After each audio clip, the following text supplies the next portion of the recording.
It has been over 160 years since Abraham Lincoln's Emancipation Proclamation. Nearly 59 years have passed since Jim Crow was outlawed in the Great Civil Rights Law of 1964.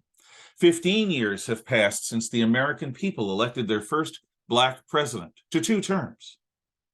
No person alive today ever was a slave or owned one under that old peculiar institution.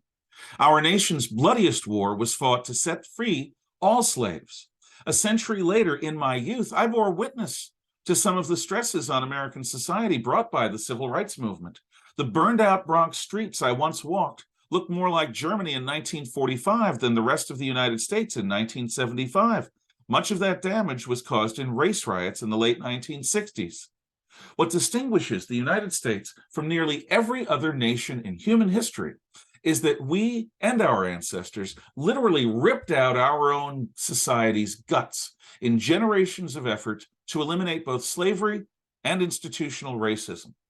As a nation, we succeeded in the first goal by 1865. In the second goal, we succeeded in 1964.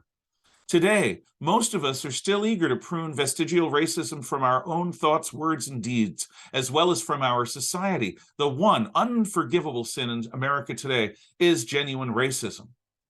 Owning slaves was not unique to the antebellum American South. Every human civilization, without exception, bound over 70% of its population in some form of agrarian slavery between the agricultural revolution over 10,000 years ago and the Industrial Revolution, which began over 200 years ago. Whether called slaves, serfs, or peasants, most civilized human beings were born into some kind of bondage.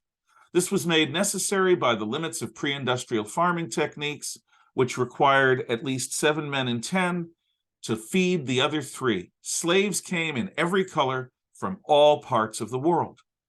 The vast majority of our ancestors were only freed when the entrepreneurs who ushered in the free market advances of the Industrial Revolution replaced muscle power by mechanical power combined with chemistry. The capitalism of Western civilization, so often derided by socialists, is what made possible mass emancipation.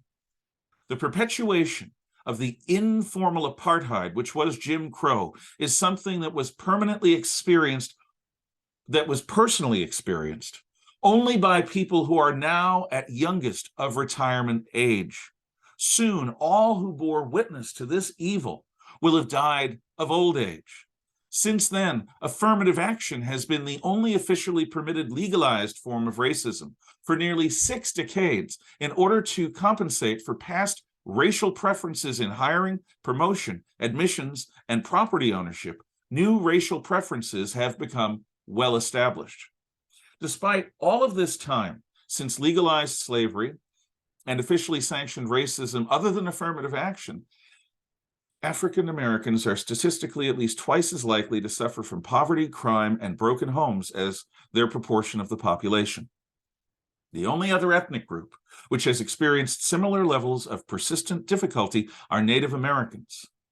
The mainstream story of our nation is that most Americans are descended from waves of legal immigrants who chose to come here to pursue the American dream. This does not reflect the history of Native or of African Americans. Natives were dispossessed through war and unequal treaties. Most Africans who came here between the first slaves' arrival in 1619 through the British Empire's abolition of the Atlantic slave trade in the 1830s arrived as prisoners.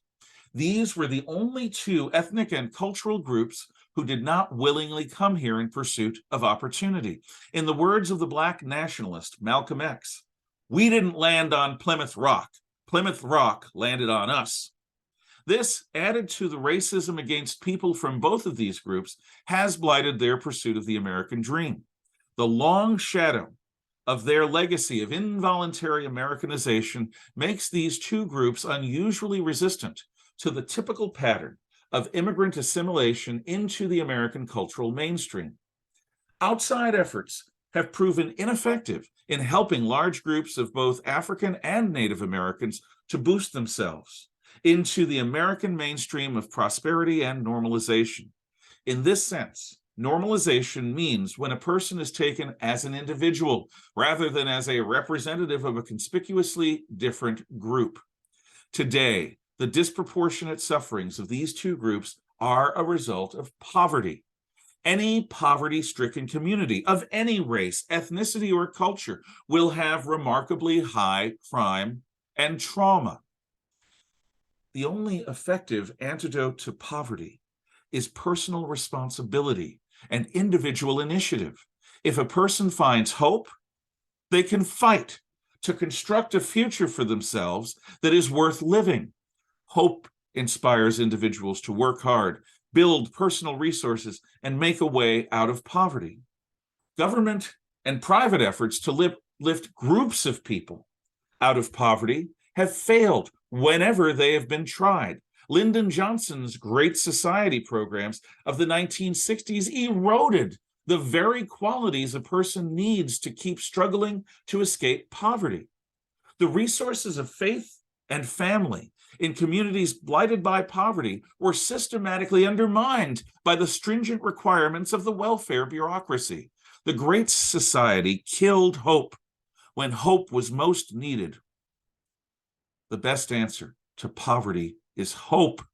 The only one who can save any person from poverty is himself or herself.